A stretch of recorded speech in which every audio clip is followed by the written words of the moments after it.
എന്തിനാണ് ഈ സൂര്യനും ചന്ദ്രനും നേരെ വന്നത്? ഞാനൊരു കാര്യം നിങ്ങളോട് പറഞ്ഞു കൊടുക്കട്ടെയോ? മംഗലാപുരത്തേക്ക് പോകുന്ന റെയിൽ പാളത്തിൽ നിങ്ങൾ പോയാൽ മംഗലാപുരം റെയിൽ പാളത്തിൽ ഒരേ സമയത്ത് രണ്ട് തീവണ്ടികൾ മുഖാമുഖം വന്നുവത്രേ. പിറ്റേ ദിവസം പത്രത്തിലെ ഏറ്റവും പ്രധാനപ്പെട്ട വാർത്ത, റെയിൽവേ സ്റ്റേഷനിൽ എതിർ ദിശയിലേക്ക് പോകുന്ന രണ്ട് ട്രെയിനുകൾ മുഖാമുഖം വന്നു നിന്നുവത്രേ. ഭാഗ്യം കൊണ്ട് തലനാരടയ്ക്കാണ് അപകടം നടക്കാതെ മാറിപ്പോയത്. പത്രത്തില് വാർത്ത വായിക്കാറില്ലേ? കേവലം രണ്ട് ട്രെയിനുകൾ 1/2 കിലോമീറ്റർ പോലും വലിപ്പമില്ലാത്ത രണ്ട് ട്രെയിനുകൾ പാളത്തിൽ മുഖാമുഖം വന്നാൽ പേടിച്ചു വിറച്ചു പോകുന്നവനെ, പേടിച്ചരണ്ടു പോകുന്ന മനുഷ്യ, അല്ലാഹു ചോദിക്കുകയാണ്, സൂര്യൻ എന്ന ഭൂമിയേക്കാൾ 35,000 ഇരട്ടി പിണ്ട വലിപ്പമുള്ള സൂര്യഗോളം, ഈ മഹാഭൂമിയും സൂര്യനും ചന്ദ്രനും ഒരേ നേരയിൽ വന്നപ്പോ എന്തിനാണ് ഇത് വന്നതെന്നറിയുമോ?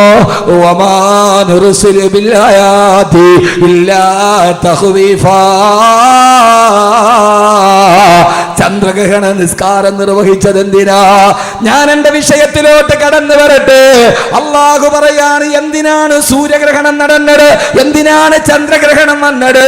ഇതെല്ലാം ഒരേ രേഖയിൽ വന്നത് എന്തിനെന്നറിയോ?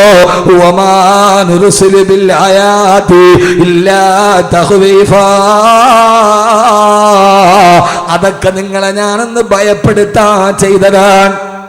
ആരാണ് പറയുന്നത്? അല്ലാഹ്. ഇവിടെ നോക്ക് നിങ്ങൾ, അല്ലാഹു പറയാണ്, ഞാനിതൊക്കെ ചെയ്തത് എന്തിനെന്നറിയോ?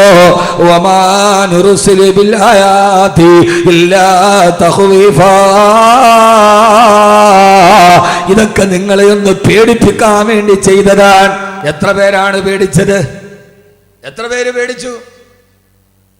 പറയും നിങ്ങള്. ചന്ദ്രഗ്രഹണ നിസ്കാരമൊക്കെ എല്ലായിടത്തും നടന്നു. ഇവിടെ നിസ്കരിച്ച ഇല്ലേ? പള്ളിയില് ചന്ദ്രഗ്രഹണം നിസ്കരിച്ച ഇല്ലയോ? നിസ്കരിച്ചെന്നോ ഇല്ലെന്നാ? നിസ്കരിച്ചു. എന്തിനാ നിസ്കരിച്ചേ? എന്തിനാ നിസ്കരിച്ചേ? ആ നിസ്കാരം മാത്രമല്ല, ഇത് അല്ലാഹുവിന്റെ ഖുർആനാണ്. കബീർ ബാക്കവി പറയുന്നത് ഖുർആനാണ്. സൂറത്തുൽ ഇസ്രായിൽ അല്ലാഹു പറയാ, വമാ നുർസിലു ബിൽ ആയാതി ഇല്ലാ തഖ്വീഫാ. ഇത് നിങ്ങളെ ഞാനൊന്ന് ഭയപ്പെടുത്താൻ ചെയ്തതാണ്. ഇനിയെങ്കിലും നിങ്ങൾ എന്നിലേക്ക് തിരിച്ചു വാ. ഹറാമുകളോട് വിട പറയ്, മദ്യപാനത്തോട് വിട പറയ്, പലിശയോട് വിട പറയ്, അല്ലാഹുവിലേക്ക് നിങ്ങൾ അടുത്തു വാ. വാപ്പ മക്കളോട് പറയാറില്ല, മക്കളെ പേടിപ്പിക്കാൻ വേണ്ടി പോലീസ് വരുന്നുണ്ട് മോനെ, ഭൂതം വരുന്നുണ്ട് മോനെ. എന്തിനാണ്? അവനോട് ഇഷ്ടമില്ലാഞ്ഞിട്ടല്ല, ഏറെ ഇഷ്ടമുള്ള അവൻ തന്നിലേക്ക് തിരിച്ചു വരാൻ ഒരു വാപ്പ കുഞ്ഞിനോട് പറയുന്നത് പോലെ അല്ലാഹു പറയാ, വമാ നുർസിലു ബിൽ ആയാതി ഇല്ലാ തഖ്വീഫാ. ഇതൊക്കെ അല്ലാഹു നിങ്ങളെ പേടിപ്പിക്കാൻ നൽകുന്നതാണ്. സഹോദരങ്ങളെ പേടിക്കണം. ഇതെങ്ങാനും ഒരേ ദിശയിൽ വന്നതെന്ന് കൂട്ടിമുട്ടിയാൽ അത് ലോകാവസാനത്തിലേക്ക് നടന്നു പോവുകയാണ്. അതുകൊണ്ട് ഈ ഗോളങ്ങൾ ഒരേ പാളത്തിൽ വരുമ്പോ അല്ലാഹനെ നിങ്ങൾ പേടിക്കണേ, അല്ലാഹുവിനെ നിങ്ങൾ സൂക്ഷിക്കണേ. വകൈമിൻ ആയത്തിൻ ഫിസ്സമാഇ വൽ അർളി യമറൂന അലൈഹാ വഹും അൻഹാ മുഅ്രിദൂൻ. അല്ലാഹു പറയാണ്, ഇങ്ങനെ എത്രയെത്ര അത്ഭുതങ്ങൾ ലോകത്ത് നിങ്ങൾ കണ്ടിട്ടും യമറൂന അലൈഹാ, അതൊക്കെ നിങ്ങൾ കാണുന്നുണ്ട്, പക്ഷേ വഹും അൻഹാ മുഅ്രിദൂൻ, അതൊക്കെ കണ്ടിട്ട് നിങ്ങൾ യാതൊരുവിധ പേടിയില്ലാതെ നടക്കുകയാണല്ലോ. അല്ലാഹു സൂര്യചന്ദ്രനെ സൃഷ്ടിച്ചത് നമുക്ക് മനസ്സിലാക്കാൻ വേണ്ടിയാണ്. ഒരർത്ഥം കൂടി ഞാൻ മാറി പറഞ്ഞാൽ ഒന്ന് നിങ്ങൾ നല്ല വല്ലാതെ ഒന്ന് ശ്രദ്ധിക്കുമോ? അല്ലാഹു തൗഫീഖ് നൽകി അനുഗ്രഹിക്കുമാറാകട്ടെ. അല്ലാഹു പേടിപ്പിക്കുകയാണ്. ഒന്നുകൂടി പറഞ്ഞാൽ ഒരു കാര്യം ഞാൻ നിങ്ങളോട് പറഞ്ഞുതരാം. വേറെ ഹദീസും ഖുർആനും ഒന്നും അല്ല, അത് ചിന്തിക്കാൻ അധികം സമയവും വേണ്ട. സൂര്യൻ എന്ന് പറയുന്നത് രാവിലെ ഉദിച്ചു വൈകുന്നേരം അസ്തമിക്കാറുണ്ട്, ഇല്ലേ? കാണാറുണ്ടോ രാവിലെ സൂര്യൻ ഉദിക്കുന്നത്? കാണാറുണ്ടോ? എഴുന്നേൽക്കൂല സമയത്തൊന്നും. രാവിലെ സൂര്യൻ ഉദിക്കുന്നത് കണ്ടിട്ടില്ലേ? നട്ടുച്ച നേരത്ത് വന്ന് തലയുടെ മുകളിൽ നിൽക്കുന്നത് കണ്ടിട്ടില്ലേ? വൈകുന്നേരം സൂര്യൻ അസ്തമിക്കുന്നത് കണ്ടിട്ടില്ലേ? എന്തിനാ സൂര്യാസ്തമയവും സൂര്യോദയവും? ഒന്ന് പറയും. സൂര്യൻ ഉദിക്കുന്നത് സൂര്യൻ അസ്തമിക്കുന്നതും വെറുതെ ഈ ആകാശത്തിന്റെ മുകളിൽ ഇങ്ങനെ ഉദിക്കുക അസ്തമിക്കുകയും ചെയ്യുന്ന എന്തിനാ? എത്ര നാളുകൊണ്ട് നമ്മൾ കാണുന്ന കാഴ്ചയാണിത്. എന്തിനാണിത്? അറിയില്ല. ഇച്ചിരി വെള്ളം തരിക. അറിയില്ല. ഒരാൾക്ക് ജീവിതത്തിന് നന്നാവണമെങ്കിൽ സൂര്യനെ നോക്കിയാൽ മതി. ആരെ നോക്കിയാൽ മതി?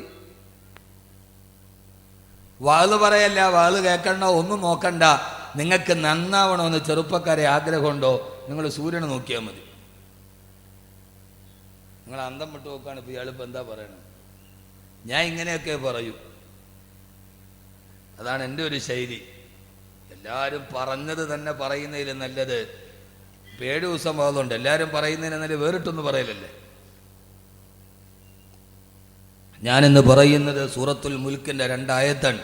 അപ്പോൾ കബീർ വാക്കവിയുടെ വാത് കഴിഞ്ഞപ്പോൾ എന്ത് കിട്ടി? സൂറത്തുൽ മുൽക്കിൻ്റെ ആദ്യത്തെ 2 ആയത്ത് നന്നായിട്ട് പഠിച്ചു. ലാഭായില്ലേ? പിന്നെ ബാക്കി പഠിച്ചാൽ മതിയല്ലോ. ഇപ്പോഴെത്തിയ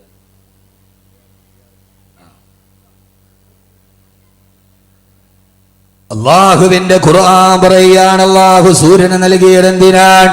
അള്ളാഹു ചന്ദ്രനെ നൽകിയതെന്തിനാണ്? സഹോദരങ്ങളെ, സഹോദരിമാരെ, ഇന്ന ഫീ ദാലിക ലആയാതിൻ ലിഉലിൽ അൽബാബ്. ഇതിൽ ചിന്തിക്കുന്നവർക്ക് ദിട്ടാന്തമുണ്ട്. എന്തിനാണ് അള്ളാഹു സൂര്യനെ നൽകിയതെന്നറിയോ? രാവിലെ സൂര്യോദയം നടക്കുമ്പോൾ അത് നമ്മുടെ സൂര്യോദയത്തിന് നമ്മുടെ ജീവിതവുമായി ബന്ധമുണ്ട്. രാവിലെ സൂര്യൻ ഉദിക്കുകയാണ്. കിഴക്കിന്റെ ചക്രവാളത്തിൽ ഇരുട്ടിനെ കീറി മുറിച്ചുകൊണ്ട് ഇരുട്ടിൽ നിന്ന് സൂര്യൻ മെല്ലെ മെല്ലെ ഉയർന്നു വരികയാ. പൊന്നുമോനെ, അത് നിന്റെ ജനനമാണ്. ഇരുട്ടിന്റെ ഉള്ളിൽ നിന്ന് മെല്ലെ മെല്ലെ സൂര്യൻ വെളിയിലേക്ക് വരുമ്പോ ഉമ്മാന്റെ ഗർഭാശയം എന്ന ഇരുട്ടിൽ നിന്ന് മെല്ലെ ഭൂമിയുടെ വെളിച്ചത്തിലേക്ക് നീ കടന്നു വരികയാണ്. സൂര്യോദയം നിന്റെ ജനനമാണ്, നിന്റെ പ്രസവമാണ്. പിന്നെ ആ സൂര്യൻ മെല്ലെ മെല്ലെ മുകളിലേക്ക് ഉയരുന്നു. അത് വെറുതെ വെറുതെ മെല്ലെ പടിഞ്ഞാറോട്ട് സഞ്ചരിക്കുകയാണ്. വെറുതെ സൂര്യൻ ഇങ്ങനെ വെളിച്ചം കൂടി കൂടി വരുന്നു. അതുപോലെ നിന്റെ ബാല്യവും നിന്റെ കൗമാരവുമാണ്. മെല്ലെ മെല്ലെ വെളിച്ചം കൂടി കൂടി, കാലിന് ബലം കൂടി, കയ്യിന് ബലം കൂടി, മുഖത്ത് മീശസ്ഥാനം പിടിച്ച് മെല്ലെ മെല്ലെ നിന്റെ ബാല്യവും കൗമാരവുമാണ്. അവസാനം സഞ്ചരിച്ച് സൂര്യനിതാ നടുത്തലയുടെ നെടും തലയുടെ മുകളിൽ നട്ടുച്ച നേരത്ത് കത്തിച്ചൊലിച്ചു നിൽക്കുകയാണ്. ആർക്കും അടുക്കാൻ പോലും കഴിയാത്ത സൂര്യന്റെ ചൂടോട് സൂര്യൻ ഇങ്ങനെ കത്തിച്ചൊലിച്ചു നിൽക്കുകയാണ്. പൊന്നുമോനെ, അത് നിന്റെ യൗവനമാണ്. ആർക്കും അടുക്കാൻ കഴിയാതെ കത്തിച്ചൊലിച്ച് തിളച്ചു നിൽക്കുന്ന നിന്റെ യൗവനം. തട്ടുച്ച നേരത്ത് സൂര്യൻ കുതിച്ചു നിൽക്കുന്നത് അത് നിന്റെ യൗവനത്തെ ഓർമ്മപ്പെടുത്തുകയാണ്. ആർക്കും അടുക്കാൻ കഴിയാത്ത യൗവനം, ഒരാളുടെ ഉപദേശം സ്വീകരിക്കാത്ത യൗവനം, ആരുടെ അടുക്കലേക്ക് നന്മകൾ സ്വീകരിക്കാത്ത യൗവനം, ആ യൗവനമാണ് നിന്നെ നട്ടുച്ച നേരത്ത് നിൽക്കുന്ന സൂര്യന്. ഈ ചെറുപ്പക്കാരാ, ആ യൗവനം കഴിഞ്ഞാൽ പിന്നെ സൂര്യൻ അങ്ങോട്ട് പടിഞ്ഞാറോട്ട് സഞ്ചരിക്കലായി. മെല്ലെ മെല്ലെ സൂര്യന്റെ പ്രകാശത്തിന് കുറവ് വരികയാണ്. സൂര്യൻ മെല്ലെ ക്ഷയിക്കുകയാണ്. അത് നിന്റെ മധ്യവാർദ്ധക്യത്തിലേക്കുള്ള യാത്രയാണ്. നിന്റെ തലമുടി നരക്കുന്നു, നിന്റെ കൈകാലുകൾക്ക് ശക്തി കുറയുന്നു, നിന്റെ കൈകാലുകൾ ബലഹീനമാകുന്നു. അത് നിന്റെ മധ്യവാർദ്ധക്യത്തിലേക്കുള്ള യാത്രയാണ്. ബഹുമാനപ്പെട്ട പാണക്കാട് സയ്യിദ് ബഷീർ അലി ശിഹാബ് തങ്ങൾ മഹനീയമായ വ്യക്തിത്വത്തിലേക്ക് മഹാനവറുകളുടെ ആത്മീയ സാന്നിധ്യം നടന്നു വരികയാണ്. സഹോദരങ്ങളെ, സഹോദരിമാരെ, കത്തിച്ചൊലിച്ചു നിൽക്കുന്ന ഈ സൂര്യൻ അത് നിന്റെ യൗവനത്തെയാണ് പ്രസരിപ്പിക്കുന്നത്. ആ സൂര്യൻ മെല്ലെ മെല്ലെ പടിഞ്ഞാറോട്ട് സഞ്ചരിച്ചു. സൂര്യന്റെ പ്രകാശം കുറഞ്ഞു കുറഞ്ഞു വരുന്നു. നിന്റെ തലമുടി നരക്കാൻ തുടങ്ങുന്നു, നിന്റെ കാല് തളരാൻ തുടങ്ങുന്നു, നിന്റെ ശരീരത്തിന്റെ ശക്തി ക്ഷയിക്കുന്നു. നീ വാർദ്ധക്യത്തിലേക്ക് നടന്നു പോകുന്നു. അവസാനം നിന്നെ മധ്യവാക്യത്തിലെത്തുമ്പോ വൈകുന്നേരമാകുമ്പോ സൂര്യന്റെ പ്രഭ അസ്മിക്കാൻ പോവുകയാണ്. നിന്റെ 50 വയസ്സ് കഴിഞ്ഞു. അവസാനം പടിഞ്ഞാറൻ ചക്രവാളത്തിലേക്ക് സൂര്യൻ ഇങ്ങനെ മെല്ലെ മെല്ലെ താടുമ്പോ നിന്റെ സക്കറാത്തിന്റെ വേദനയിൽ നീ പെടയുകയാണ്. നോക്കി നോക്കി നിൽക്കവേ ആ സൂര്യഗോളം അറബിക്കടലിന്റെ തിരമാലകളുടെ ഉള്ളിലെ കൂളിയിട്ട് പോയി. ഇനി സൂര്യനെ കാണുന്നില്ലല്ലോ. നീയുമതാ മണ്ണിന്റെ അടിയിലേക്ക് നടന്നുപോയി. നിന്നെ മേലാരോ മണ്ണിട്ടു മൂടി. ഇനി നിന്നെ കാണാൻ കഴിയുന്നില്ലല്ലോ. സൂര്യാസ്തമനം നിന്റെ മരണമാണ്, സൂര്യോദയം നിന്റെ ജനനമാണ്. മധ്യാഹ്ന നേരത്ത് കത്തിച്ചു ജ്വലിക്കുന്ന സൂര്യൻ നിന്റെ യൗവനമാണ്. ഇങ്ങനെ ജനനത്തിൽ തുടങ്ങി മരണത്തിലേക്ക് നടന്നു പോകുന്ന ഏറ്റവും ചെറിയ ഒരു ജീവിതമാണ് അല്ലാഹു നൽകിയത്. അതുകൊണ്ടാണ് അല്ലാഹു സുബ്ഹാനഹു വ തആല സൂറത്തുൽ മുൽക്കിന്റെ 2-ാമത്തെ ആയത്ത് പറഞ്ഞത്, അല്ലദീ അല്ലാഹു ആരെന്നറിയുമോ? അല്ലദീ ഖലഖൽ മൗത വൽ ഹയാ ലിയബ്ലുവക്കും അയ്യുക്കും അഹ്സനു അമലാ. അല്ലദീ ഖലഖൽ മൗത, അവനാണ് മരണത്തെ സൃഷ്ടിച്ചത്, വൽ ഹയാ, അവനാണ് ജീവിതത്തെ സൃഷ്ടിച്ചത്. യഥാർത്ഥത്തിൽ സഹോദരങ്ങളെ, ഞാൻ ഇന്ന് പറയാൻ പോകുന്ന വിഷയത്തിന്റെ മർമ്മപ്രധാനമായ ഭാഗം അല്ലാഹു സുബ്ഹാനഹു വ തആല ജീവിതത്തെക്കുറിച്ച് പറഞ്ഞപ്പോ ഈ ഭൂമിയിലെ ജീവിതത്തെ ഖുർആൻ ഒരു ജീവിതമായി പരിഗണിച്ചിട്ടില്ല. അല്ലാഹുവിന്റെ ഖുർആൻ ഒരു സ്ഥലത്തും അതൊരു ജീവിതമായി പരിഗണിച്ചിട്ടില്ല. അല്ലാഹു പറഞ്ഞത് അല്ലദീ ഖലഖൽ മൗത, അവനാണ് മരണത്തെ സൃഷ്ടിച്ചത്, വൽ ഹയാ, അവനാണ് ജീവിതത്തെ സൃഷ്ടിച്ചത്. അപ്പൊ യഥാർത്ഥ ജീവിതം മരണത്തിന് ശേഷമുള്ള ജീവിതമാണ്.